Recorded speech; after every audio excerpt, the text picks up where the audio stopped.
ગાડી છે ને, ગાડી હકાલીએ ને આપણે હોન્ડા ને 4 વ્હીલ ને બધું, એ આપણે સાઈડમાં હકાલવી જોઈએ, ઓવરટેક નહીં કરવાની ગાડી, ઓકે? અને સાઈડમાં હકાલીએ ને તો આપણા માટે સારું જ છે હંમેશા. આપણે ઓવરટેક કરીએ ને એટલે બધું બહુ ઉપાધિમાં આવી જાય. એટલે આપણે ઓવરટેક ક્યારેય પણ નહીં કરવાની, ધીમી કરવાની ગાડી અને સ્લોમાં હકાલવાની અને સાઈડમાં હકાલવાની.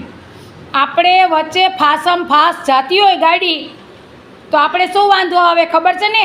એક્સિડન્ટ વધારે થાય છે. આપણે ફાસ્ટ ગાડી નહીં હકાલવાની, હંમેશા સ્લો ને સ્લો હકાલવાની, ઓકે?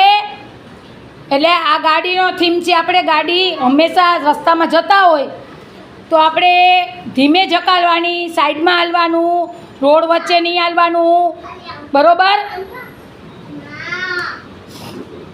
રોડ વચ્ચે નહીં હાલવાનું, વચ્ચોવચ્ચ ટ્રાફિક ફૂલ જતું હોય, એકદમ ફાસ્ટ ગાડી જતી હોય, હંમેશા બધાને કહીશ કે તમે ગાડી ધીમે હાંકો, એટલે આપણે સુરક્ષિત પહોંચી જાય ઘરે અને સુરક્ષિત જગ્યાએ આપણે પહોંચીએ અને ઘરે ટાઈમસર પહોંચી જવાનું, ઓકે? હાલો ક્લેપિંગ કરો, સરસ.